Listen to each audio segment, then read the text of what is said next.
Welcome to Rewatch and Rank. On this channel, we rewatch older TV shows, provide a summary and opinion on the episode, before ranking each episode against each other. Today's episode is Grey's Anatomy Season 1, Episode 6, If Tomorrow Never Comes. The episode in a nutshell is just a brief summary of exactly what happens within this episode. Meredith deals with fallout from Bailey regarding Derek. Annie waits too long for her tumor to come into the hospital. Edward makes a brave choice for his daughter's sake. Izzy does a solo surgery, and Christina uses Burke to get into a surgery. We'll now go into a more detailed summary and give our opinions as we go. So we start with a rainy morning. Meredith is laying in bed. Outside her door, George hovers with a couple of coffees, but he's not able to knock or open the door because both of his hands are full, and ends up spilling some of the coffee down his front. Izzy then walks by, telling him that it would be easier to just ask Meredith out, and George, of course, then protests that he doesn't want to ask Meredith out, following Izzy around, and then they carpool together. Meredith gets up later and ends up late and ends up arriving just at the same time as Derek, who then accuses her of avoiding him. And Meredith reveals that since Bailey saw them, she hasn't been speaking to her and that she's late. Derek, of course, points out that it's put him into an awkward position, and he wants to talk about it and discuss, and says if he was a better man, he'd walk away, asking Meredith if she wants him to be a better man. At first she says yes, then she changes her mind to no. We then switch over to Christina, who is getting dressed in an on-call room. Burke then asks Christina if they should talk about whatever it is that they're doing in these on-call rooms, and Christina says, yeah, they should, just as she decides to then walk out the door without giving him a chance to say anything. And then she arrives in the locker room where Meredith is already waiting, and they both comment on each other being late. Meredith asks if she can be fired for being with Derek, as Bailey hasn't spoken to her since she found out.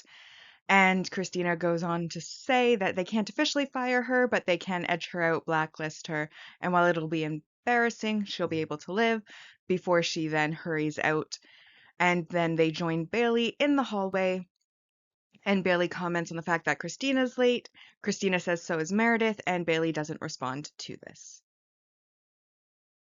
So obviously these first little snippet scenes are, of course, setting up each of our main characters on their morning, and we're also starting to learn that there has been some aftermath to Bailey having seen Derek with Meredith in the previous episode, in that she is completely ignoring Meredith's existence at this point. And we can see at the end of the last episode when they had that stair scene that she also was not speaking to Derek, though I'm sure professionally, because he is technically her boss, she would have to speak to him in a professional aspect, obviously wouldn't in a personal one, it looks like. So in this scene, we meet our first patient of the episode, Annie Connors, who has a large tumor that she has let grow to be extremely large, and she had been housebound for the past year.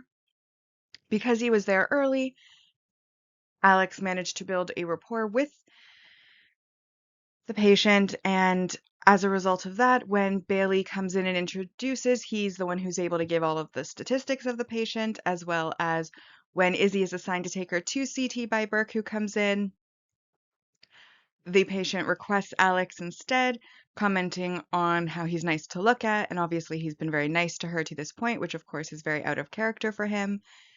We then have the interns leaving the patient room. Bailey comments how a surgery like this is going to take most of the surgical staff off the floor, so they have to try extra hard not to kill everybody. And the interns gossip amongst themselves about the tumor and how they let it get to that state and how much they want to be in on the surgery, with Izzy commenting how she almost was,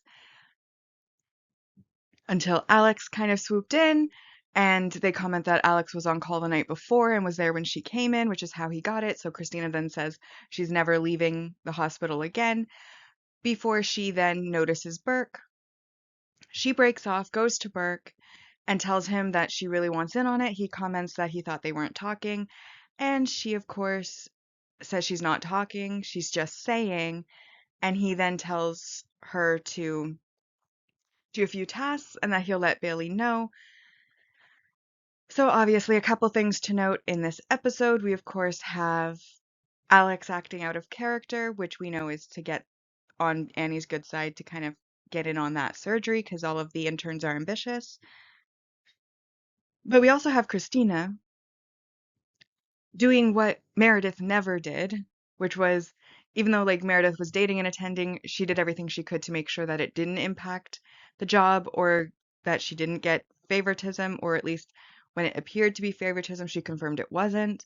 Whereas in this case, now that Christina's sleeping with Burke, she's actively using that relationship to get in on cases and give herself an advantage, which morally probably not great, but it suits her character, who is extremely ambitious, very well. We then go visit a couple of other patients. We visit the first patient who Izzy presents for, gives all the statistics and next steps, and they decide that he is fine and they leave him and his wife alone and then carry on to the next patient. The next patient, Derek is already in with, and the patient says welcome to hell when they arrive, as he has Parkinson's and has little muscle control at this point. And he then asks, well, Bailey asks who is presenting, and George gives the statistics. Derek then asks about a question about the patient. Izzy starts to answer, but she was answering from the viewpoint of Parkinson's, and he corrects that he was asking for pain management. Izzy then doesn't have the answer and starts searching her pockets, presumably to look it up in a notebook or something. But then he glances at Meredith, they make eye contact, and Meredith is able to give the correct answer right off the top of her head. He then says that in that case, Meredith can help prep the patient for surgery and also assist him with the procedure to put in, I believe, a intraspinal catheter is what she said for pain management. Izzy and George look a little bit put out, but Bailey dismisses them and says that she'll be back, and then she follows Derek from the room. Bailey then follows Derek into the elevator. He greets her, she acts coldly, and she tells him not to favor Meredith Grey. He tells her that he's not favoring Meredith, that Meredith is good. And she says that she doesn't care what he does with her intern in their personal lives, but if she ever sees him favoring Meredith Grey again, then she is going to make sure that Meredith never sees the inside of an OR for balance's sake and leaves. And Derek then, looking a little uncomfortable, watches her go. And once again, we're just highlighting the aftermath of Bailey knowing that they're now sleeping together. She's seeing what was previously just ordinary interactions as now showing favoritism. But we as the audience could see that Izzy didn't have the answer. Now, could he have given her time to find the answer? Potentially. But was he obligated to? I don't think so, and he was within his rights to pass on the question. And then Meredith did get the right answer right off the top of her head. And so had Bailey not known that they were sleeping together, that would have been a perfectly normal situation. But because she knows they're sleeping together, she's allowing that to color her impressions of what's happening as well. And we can also see that she is threatening to have that then impact Meredith's career-wise, because she can't really impact Derek's career, which of course is a little unfair, but also understandable as Bailey is Meredith's boss, not Derek's. Though she does also agree that she's not going to say anything to anybody else. which is nice. And then I do wonder, in the case of Christina with Burke, they are for sure showing favoritism.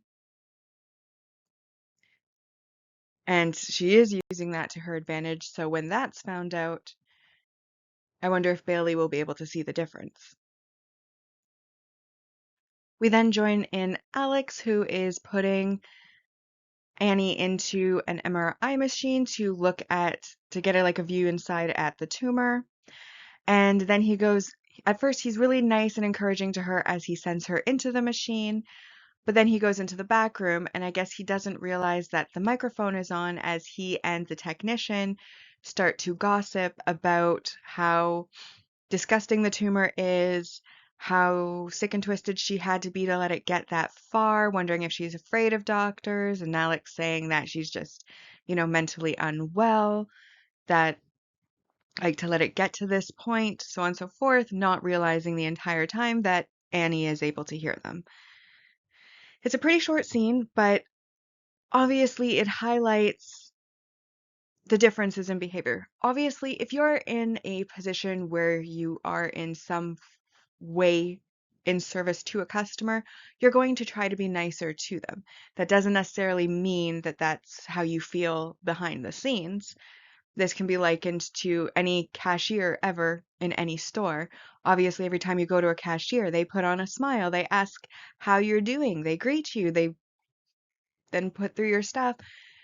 Do you really think that in most cases they actually care? No. When you ask how someone's doing, you usually don't care. You're doing it for the platitude, and it's meaningless. And I feel the same way about a doctor. A doctor is going to treat a patient kindly because they know that it's a sick person. They know that they're going to be paid by this person. And especially in the US where it's not free healthcare, they have the right to go to a different doctor if they don't like you. So you want to be liked by them, or at least give them reassurance that you are somebody that they can trust. So you're going to put on a certain type of behavior when dealing with your customer that you maybe don't have outside of that. So that to me is not a bad thing. So I don't really blame Alex for, putting on the nice and kind side of thing, especially since that was something that Annie clearly appreciated and he probably read the room and realized that, and that's why he did it. However, she probably felt that it was genuine. And so finding out that it was not and hearing them gossip and honestly gossip in a very rude way about her, she's understandably going to be very offended by that. And it is something that not just Alex, but the lab tech as well should have been more aware of, that this mic was on, and maybe make sure that it's off before you start saying rude things about the patient. Mm. But at the same time, while I don't condone the behavior, like the gossiping behind somebody's back, I don't have a problem with the two-facedness of it, given that they are in that kind of service industry for the patient's sake. And then in relation to that previous scene, we also have kind of the next little snippet scene, which is where Christina is getting the history from the patient's mother. The patient or the mother tells her how at first they thought she was just gaining weight, and then when they realized it was something else, Annie was afraid of doctors, didn't want to go to the doctors, talked her mom out of calling for the doctors, and as she hadn't seemed overly sick, her mother allowed her to talk her out of it until the previous night when Annie was having trouble breathing, and Christina comments on the fact that that was because the tumor was crushing her lungs, and that the right thing to do would have been to call a year ago when they'd first noticed something. In this case, I do think the rudeness was warranted. I mean, obviously, the mom let her daughter influence her, talk her out of doing what was right, but at the same time, she was her mother, she was living with her. When she saw something wrong, she should have called even if the person didn't want them to. When you see self-destructive behavior, rather than enable it, you should do everything that is within your power to stop it. or to mitigate it, not, like I said, enable and condone it. So Christina, she keeps her face neutral, but her words are pretty sharp when she's talking to the mom, and I do feel that that was warranted. We then have Meredith finishing up the prep work on the Parkinson's patient named Edward, and as she's leaving, his daughter chases her from the room. Once they reach the hall, the daughter then says that her dad seems to like Meredith and asks if Meredith would be willing to speak with him about potentially having brain surgery, which is something that Derek had brought up earlier that he was a candidate for to the daughter, but that her father is afraid of brain surgery. He can accept like a spinal surgery, but a brain surgery is something that he doesn't, but that she is getting married the next month and really wants her dad to be there and, if possible, walk her down the aisle, which is something the brain surgery, if successful, would allow him to do. And then comments on how Meredith wouldn't know what it was like to watch their parent fade away in front of them. But Meredith says that she does understand. Obviously, we as the audience know that she has her mother in a similar situation, but who doesn't have a chance for surgery to cure. And then she agrees that she may be able to talk to Edward, though obviously doesn't give any guarantees on outcomes. So we see Bailey, Derek, and Burke looking at the scans of Annie's tumor and trying to discuss the best way to approach the tumor, whether they should start from the front, which is Burke's preferred method, or from the back, which is Derek's preferred method, in order to deal with the tumor. Bailey then makes a comment on whether or not Annie even wants to live, and Derek says that every day people do things that could kill them, doesn't mean they want to die. And Bailey again says, like, is it even worth it? And Burke says that she's 43, so it's worth a try, and that her outcomes are better with the surgery than without it. They then exit the room, and as they exit the room, Meredith approaches Derek to advocate on Mary's behalf for approaching Edward with the potential for brain surgery again. However, because Derek sees Bailey watching, he doesn't listen to her. He scolds her for her advocacy and caring about the patient, and then he punishes her for speaking up to try to help the patient on the daughter's behalf and tells her that she is off of the surgery before he walks away, or rather, she walks away, and then he looks at Bailey and tells her that they call her, like, basically a tough nickname, and she says she knows, and then she walks away, and he walks away. Now, obviously, there's not much to say about them making a plan about how to go for the tumor. It just shows that different types of surgeons have different priorities. Burke wants to prioritize the heart and lung area to ease the pressure, and Derek's more concerned about the nerves and potential paralyzation. But ultimately, not much to say on it. However, it does anger me a little bit. So, as I've mentioned before, when I watch a medical show like this, I'm not a medical professional. I never will be. Closest I'm ever getting to the medical profession is as a patient. And from the patient perspective, I would appreciate Meredith's advocacy, even if I have said no to a surgery, or if I'm like the family member of the patient, even if I'm trying to see if they can get a second opinion or maybe be convinced of the potential for a surgery, I would appreciate the advocacy for them to advocate on my behalf to get the best care and potential outcomes. And that is what Meredith is doing. She's doing something that I, as a patient, would appreciate of a doctor. So then to see her be kind of disparaged by Derek, basically discounted, um, scolded for bringing up on the patient's behalf this potential that could ease their quality of life, this like potential procedure that could ease their quality of life, and then to be not only like scolded for it, but then punished for it by being taken off of the case, off of the surgery,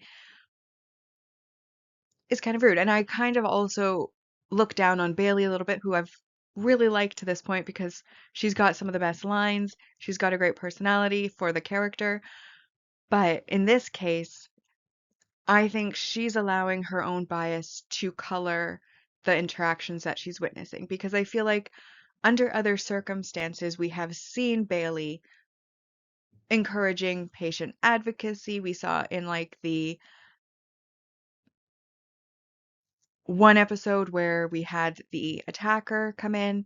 She did the surgery and she performed the surgery on him as if he was any other patient, because she understands that. With the organ donation episode, we saw her giving in to Izzy and Christina when they were trying to advocate that, this man could potentially save other lives, and getting permission for that, and she gave it. So Meredith advocating that they should talk to the patient again about this one procedure should be something that she's fine with, and yet she's okay with Derek punishing Meredith for it simply because she knows that Meredith was sleeping with him, which is not great behavior, because you should be able to take yourself out of that. If you haven't seen it impacting the work or noticed it impact the work ahead of time, then until you do notice something, and something genuine, not just made up in your own head, let it go. Like, it's their personal lives. They should be allowed to. And obviously, it's not a fireable offense, so it's not something that's outright forbidden by the hospital. So if they're not outright breaking any rules, even if you think it's morally or ethically questionable, you shouldn't allow that to impact your job, your judgment, or somebody else's job and judgment either, in my opinion. Brooke discusses the surgery with Annie, who seems somewhat reluctant, asking if she does the surgery, will she die? And Burke says that there's always a risk, but if she doesn't do the surgery, then she'll definitely die. Her mom finally puts her foot down and says that Annie is getting the surgery. And when Annie goes to protest, she says Annie is getting the surgery very strongly, and Annie gives in, but says that there's one condition to that, and that is that Alex is not there. And that's how she lives with herself, is that. And Burke agrees that Alex will not be there, and Annie agrees to do the surgery. And when they leave the room, Burke then asks Alex what happened. Alex realizes that when he spoke to the tech, the mic was on, but it should not have been on, and she must have overheard. Burke then comments on the fact that if a patient is offended by a doctor and something goes wrong, they're 60% more likely to sue them, and bans Alex from the surgery, and from that surgery, but also from the surgeries all week. We then have Christina arrive, talking about how after getting the history from the mother, they've been letting it grow for a year and a half, and calling the patient chronically lazy. And Burke, of course, gives her like a shocked, disbelieving look. But as she hasn't been requested to be banned by the patient and they are sleeping together, he lets it slide. Alex even asks him, how come she's not getting banned? But Burke ignores them both at that point and pulls aside George, who's walking by, letting him know that he's in on the surgery with Christina and to go and prep Annie. George then speaks to Annie, and Annie, having already been betrayed once by Alex's niceness, thinks George is also putting on an act, and tells him that he doesn't have to speak to her, just do his job. He then is the first person to ask her why she let the tumor get that bad, and she then softens towards him, and she tells him that throughout her life, every time she's ever gone into a hospital, the person that's gone in has never come out. So she lost all four of her grandparents, her dad, her little sister, her best friend's mom, so on and so forth, all of like a whole list of people who all went into the hospital, never came out. So she's been scared of hospitals and felt like if she entered the hospital, she was going to die and not come out. And so she kept delaying it, putting it off until now at this point, it's gotten that bad. George then tries to equate or be sympathetic and notes how he's had a crush on Meredith since day one, but has never been able to work up the courage to tell her, and how can he know if he never does so? And she basically notes that he's equating his pathetic love life to her life-threatening tumor, which is not equal, and he kind of pauses and gets a perspective there before we move on to the next scene. But obviously, in this case, we get our comeuppance for the poor behavior of Alex, who was being two-faced. Like I said in the earlier scene, I don't care that he was nice to the patient's face. I wish he wasn't so rude behind her back, but that doesn't really bother me because I feel like that's kind of par for the course when people are putting on a front. However, if you are doing things like that, you probably shouldn't let it get back to the person you're being fake in front of, how fake you're being. But I feel like in any sort of service industry where you're a person offering a service and you have a customer, you're going to put on a fake nice persona to the customer because you want them to buy what you're selling. And that's just natural. So I don't have a problem with that.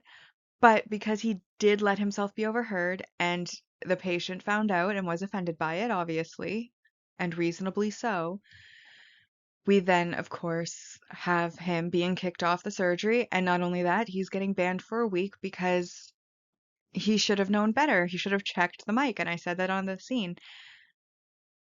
And now he's lost out because he couldn't hold his tongue until he was in a more private location.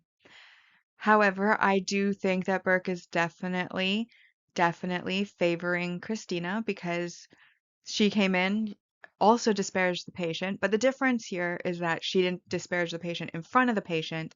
She was rude about the patient just within the doctors, though he obviously is also shocked by her behavior, as probably shouldn't have that behavior while in the hospital, period. Probably should have that off hours.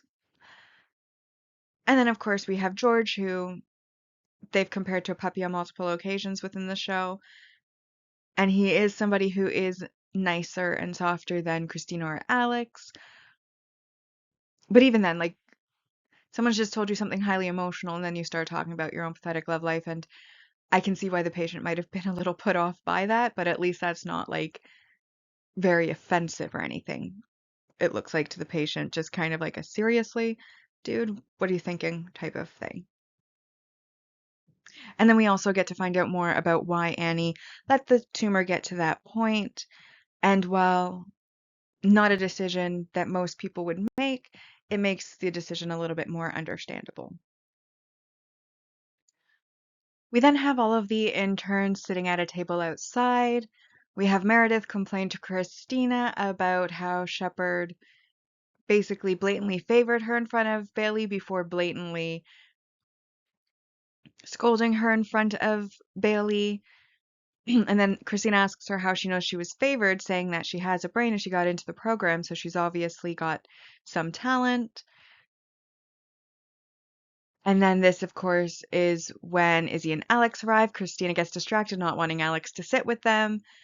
Alex then complains about the fact that he got kicked off of Annie's surgery for the same crap that Christina pulls every day, and that he thinks that Burke just wants in her scrubs, not realizing, of course, that he's already gotten there.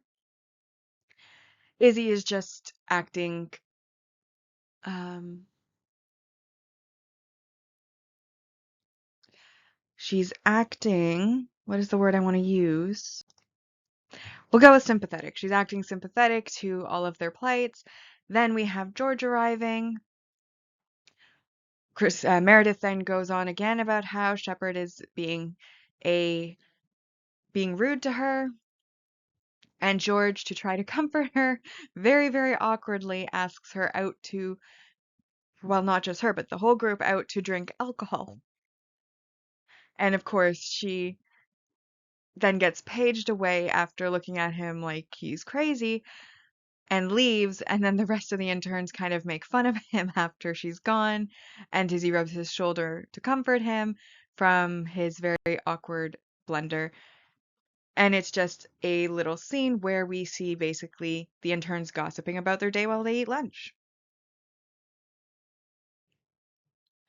When Meredith answers her page, she finds that Derek is with Edward, and once she arrives, Derek then brings up the possibility of the brain surgery again, but the patient is very much against it. The daughter Mary then stands up, like basically trying to convince her dad, but he shuts her down and she leaves. Once both Derek and his daughter are gone, he then asks Meredith why that it's his life. Why does nobody listen to what he wants to say and why do they keep bringing it up? And Meredith lets him know that it is his life, but it's also Mary's life too, and he has a chance to get better, and all Mary is asking him to do is to try. And then she also leaves while he's left there silently. And obviously, Meredith has a good point. I mean, obviously, for everybody, it's your own life, but your life impacts the lives of others. And so being considerate of that fact and how your life is impacting others is always just a good philosophy to live by, to remember to consider that. But ultimately, like he said, it is his life, it is his choice, his brain, his body to choose whether or not he wants to do the risk of potential harm, or even if there is a chance he could get better, there's also all the risks, and whether he wants to take on those risks or not is ultimately his choice. So we then are in the scrub room preparing for Annie's surgery, where George and Izzy are scrubbing in, and Bailey says that she hopes that they work out because they're going to be holding up the tumor for the next 14 hours. This is when Meredith arrives, and Meredith lets Derek know that Edward has changed his mind and is willing to do the brain surgery provided it is done that day, because if he leaves, he's not coming back. Burke then lets Derek know that because they are starting from the front, it's still going to be several hours before they even get to the point where Derek would be needed. So Derek then leaves so that he can go perform the surgery with Edward. And Meredith then comes in and tells Bailey that she didn't know Derek was her boss when they met. And Bailey says that she doesn't care. What she cares about is how they're sleeping together, her sleeping with her boss impacts her and her day, how, once other people find out, once people don't want to work with her or speak with her, how that's going to impact Bailey's ability to do her job, how even the fact that Bailey has to stand there and talk to her about her sex life is impacting her day and her job. And that's what her problem is not that she's sleeping with Derek, but how that her sleeping with Derek impacts her, the other interns who are fighting tooth and nail while she's getting favors, so on, so forth. And obviously, this is providing more insight into Bailey's perspective, because as I've mentioned before, it felt a lot like she was letting her bias and judgment sort of see things that weren't there because she was upset about them sleeping together. But now we see she's just looking out for the impact it has to her job because she's worried how it impacts her day, how the other interns are going to react, and how her being in charge of all the interns is going to have to listen to it, have to mitigate it, have to mediate it.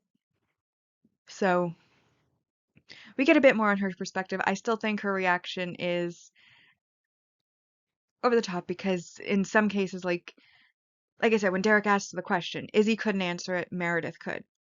In my mind, that's Meredith earning the right to be involved in that case.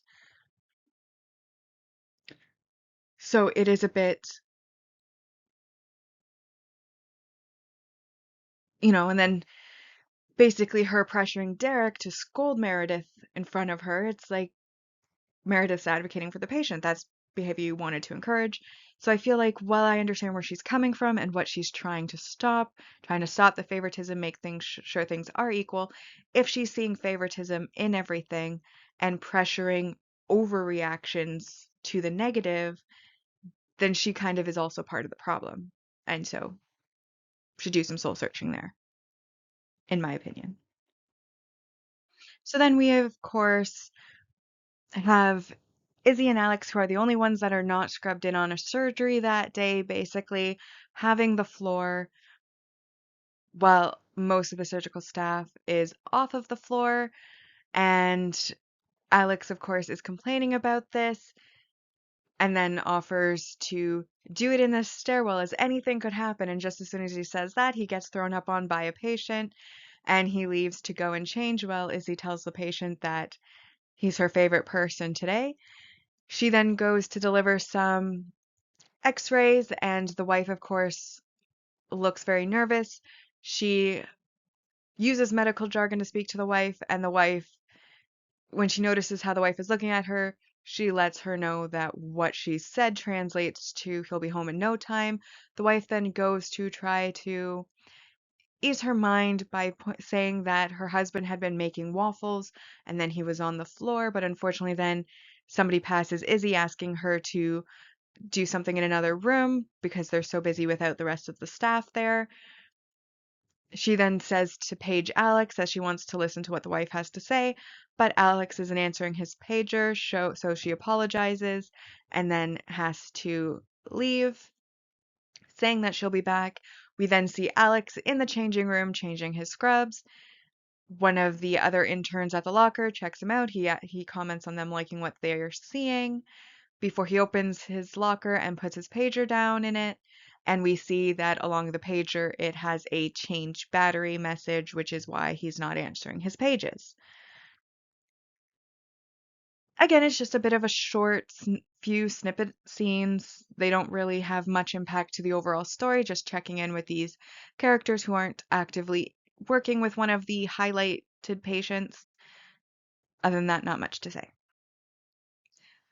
So we then get to see a little glimpse into Edward's surgery where they're starting and Meredith is offering him comfort throughout the surgery because he has to be awake while Derek does the surgery on his brain as Derek begins the procedure. We then move on to Izzy, who is helping other patients and is extremely stressed. And Tyler then informs her with a whole list of other patients that need assistance, and she asks him to page Alex. He says he's done it. She says to page again. And then we see Alex entering the gallery for the tumor surgery, unaware of what's happening on the floor because his pager needs a change in battery. We then get another glimpse into the tumor surgery where George slips because he's not as athletically inclined. He ends up slipping, and it is noted before that he has been holding the tumor for 8 hours, and it is pretty heavy, though in contrast to him, Christina seems to be completely fine with it. He, of course, is scolded for this.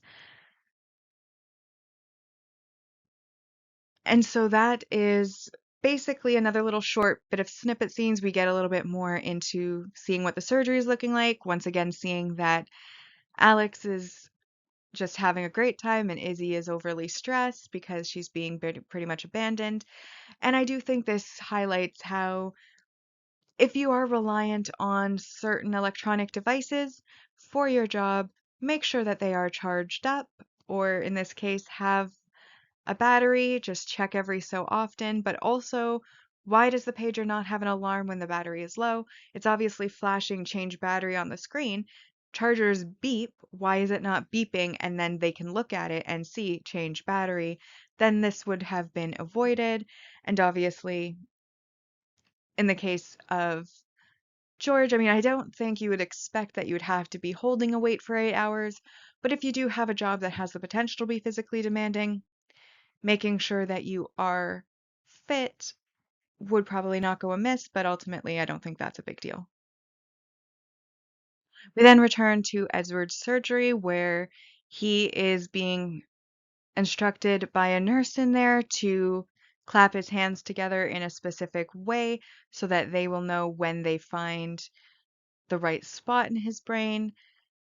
He starts to get frustrated, but Meredith says that the probe is almost in and he'll know when they hit the right spot. He then takes a breath, tries one more time, and then we see him start to become very emotional when it works and he is able to do the hand movement because they have found the right spot. We then see him being wheeled out after the surgery is completed, and Meredith basically scolds Derek for giving her favors, but also scolding him for scolding her when she doesn't deserve it, saying that's what Bailey's problem is with all this. Like, he can't give her favors that she hasn't earned, but he also can't scold her when she hasn't earned that, and that she's gotten herself into this mess, and then and then he interrupts her saying, gonna get herself out of it, and she says she doesn't know that yet. And then he apologizes to her, saying that he'll be careful from now on. And then his pager beeps and she says she wouldn't want to keep him and has him head out. And then she continues to wheel the patient towards the elevator. And Edward says that if she doesn't marry him, he will. About Derek, and she tells Derek sorry for calling him a jackass. He says she didn't, and she said she did twice before getting onto the elevator. And obviously, this is just a nice scene to wrap up this surgery. Um, and of course, for Meredith and Derek to speak and come to somewhat of an understanding on how to handle the whole Bailey situation. Now that Meredith's gotten some more clarity from Bailey, she's then able to confront Derek with what needs to be done should they continue to stay together. We then get an overworked Izzy getting paged once again, and this is back to our patient whose wife has been very worried and was trying to tell Izzy a story earlier. We then find that he has a clot and he's actively on his way out. The wife, of course, starts to freak out. Izzy, who's extremely stressed, has her sent from the room. She's then told that she needs to operate then and there. There's no time to call anybody. He is going to die if she doesn't do anything. And she, of course, panics because this is a surgery she's never done before. But basically, the nurses who are there say that this is what she has to do. They put on a surgical gown, they get her the gloves. She then has to remove the clot, massage the heart, bring the patient back.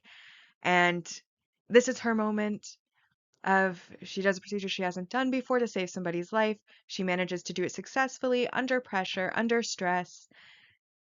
And the staff know that she is the only one who's been answering the pages, as Alex has not been. And so I feel like this is a moment where we get to see Izzy kind of finally shine, as she has been mostly one of the interns that doesn't get as much surgical time or screen time up to this point. And this is showing us more of her talent that we haven't really gotten to see before as a surgeon. So I'm glad she got to have this moment for herself. Though it does look incredibly stressful and tiring based on her reactions. We next return to the tumor patient, Annie, whose tumor unfortunately is more complicated than it had appeared on the scans, and they've gone through quite a bit of blood and they are starting to run out of blood for her. We then go up to the gallery where Alex is sitting and Meredith walks in. Alex then makes a comment about George looking like he's going to fall in from having to hold the tumor. Meredith asks him if he's really as callous as he seems, and he asks her for a drink to talk about his secret pain. She then says she's seeing someone. He doesn't believe her and says that if she doesn't want to go out with him, she can just say so. So she then says that she doesn't want to go out with him. We then have Izzy interrupting the surgery of the tumor to let Burke know about the fact that she had to reopen the patient's sternum. Bedside, she gives all the stats, the reasons why, and Burke then switches out with Shepard, who's taking over the tumor at this point to go with Izzy, or to Izzy's patient. Alex then, overhearing this from the gallery, goes down to the scrub room to confront Izzy about what she had done and why couldn't she have paged him, keeping all the glory for herself. She then has a little bit of a mental breakdown, full on tantrum, talking about how she's been paging him 50 times. She's super stressed. He left her to it. And he then pulls out his pager, realizes that he forgot to change the battery, and she grabs it from him, smashes it on the floor, and continues to scream and yell while those who are in the surgery are able to hear her. And Derek makes a comment about how it's never a dull day at Seattle Grace. And then somebody or something clips into the artery, and Annie starts to hemorrhage out some blood, entering into an emergency situation. From the scrub room, Alex watches the blood loss start to impact the patient starting to, like Annie starting to go, and it seems on some level he did care a little bit as he then runs out of the scrub room and, being faster, runs to get the blood and try to bring it back at a quicker pace than the female nurse or intern who was originally going to bring it. As he's doing this, however, the patient then does begin to start flatlining. We then see the mother waiting in what looks like a darkened waiting room, looking very upset as she's waiting for the outcome for her daughter. They then have to give up on reviving the patient and call time of death at 11:42. Alex then makes it back with the blood shortly after, saying that he has it, but unfortunately everyone is packing up and she's already been called dead, and he's left to look at her having come just a little bit too late, unfortunately. We then, of course, see George and Bailey having to give the mother the news that Annie didn't make it, and she, of course, starts crying. We then see Burke and Izzy closing up her patient, and Burke comments on the fact that it was messy. She apologizes, but he tells her not to apologize as she did a good job saving his life. And then we see Meredith walking with Edward, who is now able to walk virtually unassisted with just a little bit of support as compared to before when he barely could because of the shaking. As Meredith, of course, philosophically voiceovers her closing statements. And then Meredith hands Edward over to Mary, who helps him walk further down the hall, and given their backstory, probably because they don't show the wedding, is basically meant to show that he will be able to walk her down the aisle as she had wished. We then have Christina being in one of the on-call rooms, stretching out from having to hold the tumor for so long. Bert comes in, says he's not doing her any favors anymore. She complains about how hard it was lifting the tumor, saying that he thinks he did her a favor. He then asks what it is they're doing. She asks if he really needs a definition, and he then tells her to lock the door. And then we have Alex and George leaving the building, and Alex tells George to give up on Meredith as she's off the market, but George once again just says that they're just friends and that since they live together, he'd know if she was off the market, not really believing him. We then have George bringing alcohol to Meredith's room, knocking on the door to basically ask her to have a drink with him, but finding that her room is empty, and he kind of gets the feeling that Alex was right given how late it is and the fact that she's not there and not on shift. And then we see Meredith waiting in the rain against Derek's car for him to come out of the hospital, and when he does, she tells him that she knows a place with an excellent view of the sunrise over ferry boats as she pulls out a wine bottle. He then says he has a thing for ferry boats, and she says she remembers. They, of course, share a smile. Then he opens the passenger door for her, while then he goes around to get into the driver's side, and they pull away out of the parking lot. Obviously, most of these scenes were just to wrap up the episode in a nice, neat little bow. And we also have, obviously, the poor outcome for Annie, which frankly was teased the entire episode. So it would have been more shocking had she managed to make it. I feel very sorry for the mother in this case, but it kind of goes on the theme of the episode, which is basically if you wait too long, you lose out. And so we have with George, he waited too long to ask out Meredith. She's now seeing somebody, though given that they met at the beginning of the series, he probably never had a chance anyways. Then of course we had the other patient, Edward, who basically made the choice not to wait too long. And so he's able to now have a better quality of life, walk his daughter down the aisle, have that outcome. And then we see Annie also having waited too long. And by waiting too long, she ended up having her fears realized and she went into the hospital and didn't come out. And this, of course, is the sad part of the episode.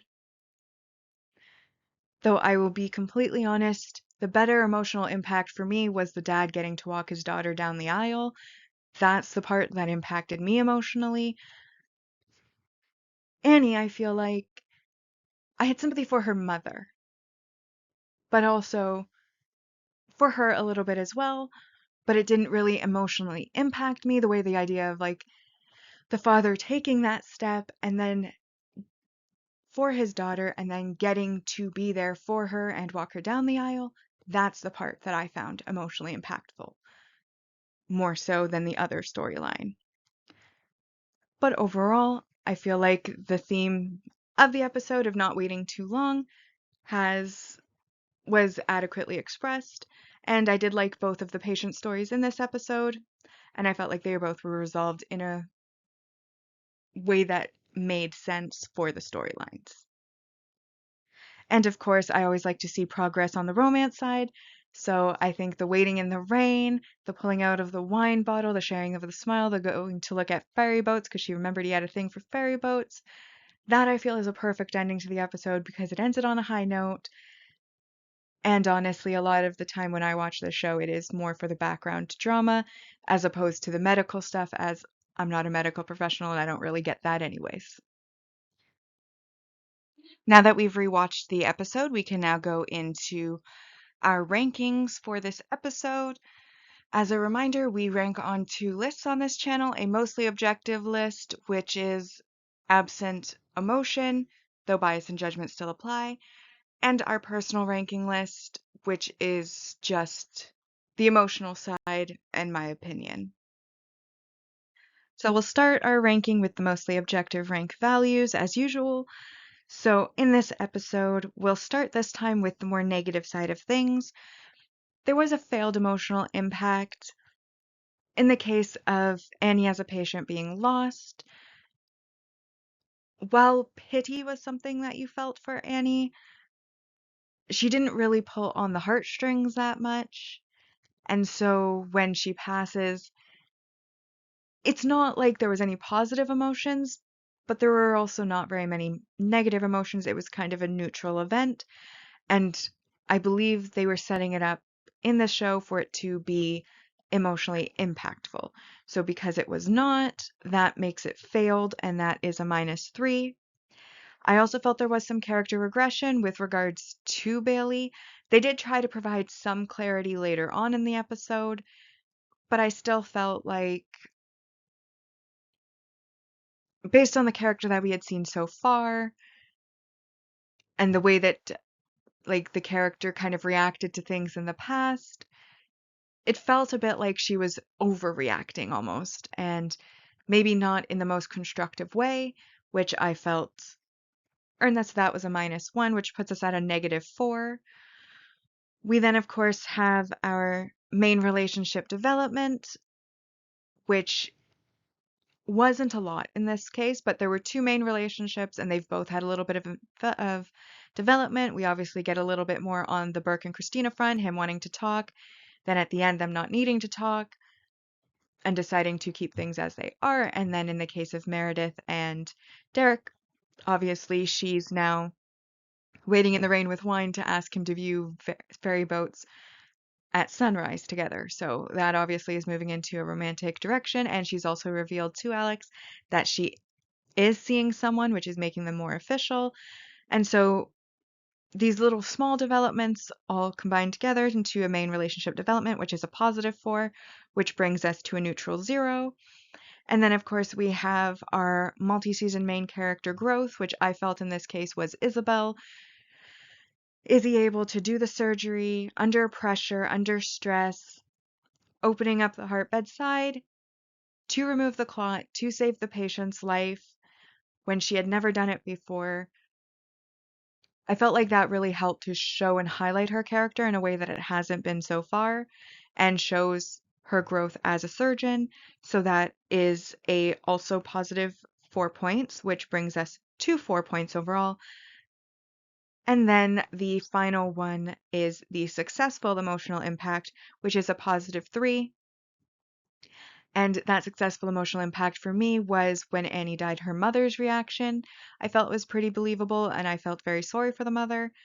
But also, on a more joyful note, I found it very touching that Edward was willing to go through a surgery that terrified him because of his daughter Mary, and then it being successful, and us seeing Mary helping him walk down the hallway like he will be able to walk her down the aisle in the end.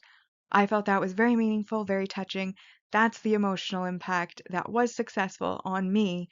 And so that brings our total mostly objective score for this episode to 7 out of 10. So with a ranking out of 7 out of 10, as a reminder, our mostly objective ranking list now stands at, in first place, A Hard Day's Night, second place, No Man's Land, third place, Shake Your Groove Thing, in fourth we have this episode, If Tomorrow Never Comes, fifth was The First Cut is the Deepest, and sixth, Winning a Battle, Losing the War. As for my personal ranking, I really enjoyed this episode. I felt like it was nice that Izzy got a chance to shine. I like the ending with Derek and Meredith's progress. I like that we're seeing some impact to their relationship with Bailey and how they're going to work through it with Meredith and Derek. I liked both of the patients' stories. One of those, of course, had more impact than the other, but both of them I felt gave a good message and had a good theme to them. I felt like the overall theme of the episode about not waiting too long because you might lose something was a meaningful theme to explore for the episode. And so overall, I gave it an 8 out of 10, as it still had some things that were boring or dislikable, but for the most part, I felt like almost the entire episode was positive. So 8 out of 10, which brings the personal ranking to, in first place, Shake Your Groove Thing. In second place, this episode, If Tomorrow Never Comes. Third was No Man's Land. Fourth, A Hard Day's Night. Fifth, Winning a Battle, Losing a War. And in last place on our personal list is The First Cut is the Deepest. And then we come to our final ranking of the video, which is, of course, the series ranking, where we are going to be ranking each season against each other. Of course, we don't know the final score for the season until we've finished the full season. But for today, we have 8 episodes in the season, total maximum score of 80, and adding 7 to the objective score so far, we have that up to 46 out of 80, and adding to the personal ranking another 8, we have that brought up to 37 out of 80. And with that, we've rewatched and ranked Grey's Anatomy Season 1, Episode 6, If Tomorrow Never Comes. Like and subscribe if you'd like to, and I'll see you in the next episode.